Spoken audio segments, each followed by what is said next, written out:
Hello mga kahalaman! Ito po ang ating Melancholy Laxiflora. Ang ganda na po niya, humaba na siya Dati nakaganyan lang po yan lahat, nakataas.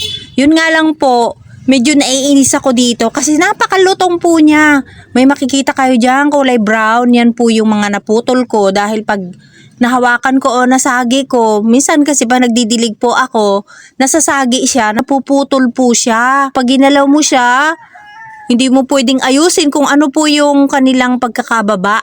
Ganun na lang siya kasi pag ginalaw mo po, mapuputol. Katulad po nung doon, mamaya pakita ko sa inyo, yung mahaba na. Ito ganda niya, kapag mahaba na pala siya, nakaganyan siya. Kaya ipinapatong ko po siya sa patungan para po makababa siya dahil pag nakaplat po siya, pangit katulad nito dumait na po siya dun sa pinakang sahig nung pinagpapatungan niya, naging ganito na siya.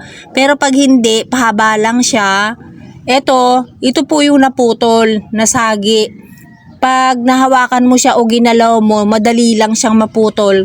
Pero ito, itinusok ko lang po siya. Madali lang naman po itong mabuhay. Kaya kulay brown yan, ayan, ang lambot Dahil sa naputol po siya. Hindi pa siya stable, pero nag-start na siya. Nakita nyo kulay green na yung ibabaw.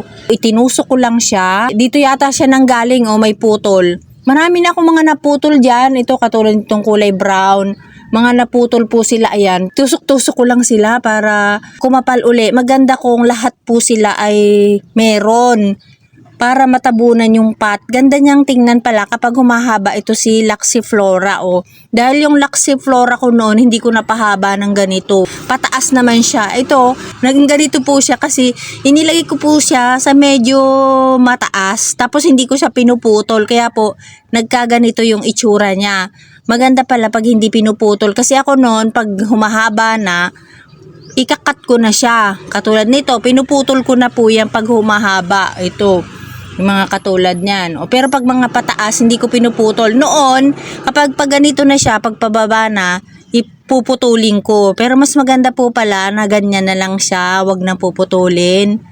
Gandang tingnan at maganda rin siyang maging hanging. Ganito binibiting ko, napuputol po yung tangkay niya kasi lumulutong po yung kanyang pot.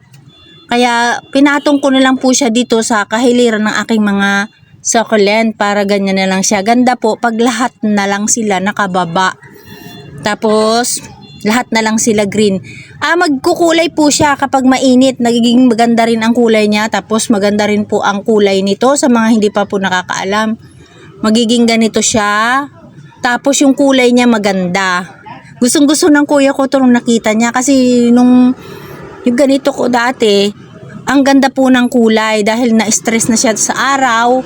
Kaya maganda na yung kulay niya. Magiging ganun din siya. Kaso po dito, siguro hindi. Dahil hindi siya masyadong naiinitan. Kaya green yung kulay niya. Pero tingnan natin pag dumating pa yung medyo gitna ng summer kasi nasa March pa tayo. Pag April po, mas matindi yung init. Baka maging ganun sila. Kasi ganun na rin naman ang kulay nito. Kaya lang po, siya, naputol kaya ganun ang kulay.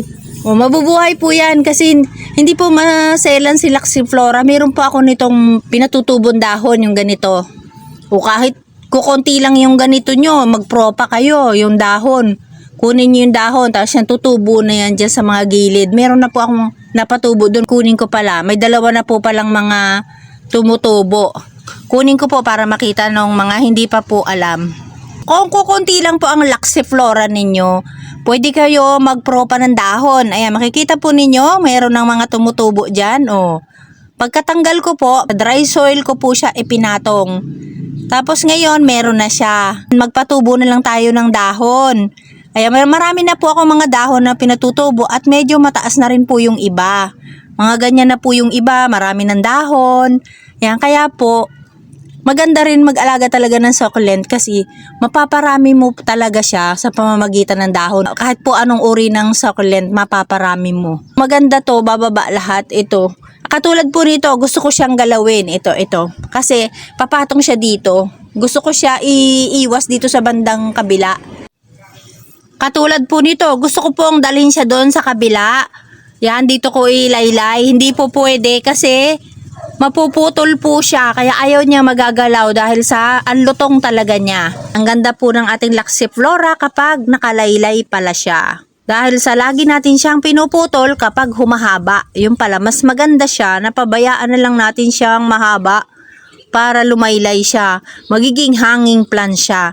So magtatanim ako nito, ihahang ko siya pero kuntian ko lang yung soil kasi ang bigat na puputol yung mga tangkay at saka try ko maghanging kasi ganda pala kapag hanging. Dapat noon pala hindi ko pinuputol yung aking mga Laxiflora, hinahayaan ko siyang ganyan na nakababa. Ganda palang tingnan. Ganda po siya kapag puno yung mga nakalaylay. So marami pa naman pong magiging lalaylay dito kasi marami sa gitna. Ingatan lang talaga ito na wag siyang masagi-sagi para hindi siya maputol. So ayan po mga kahalaman ang ating share sa ating Laxiflora at maraming pong salamat sa inyong panonood. Bye-bye!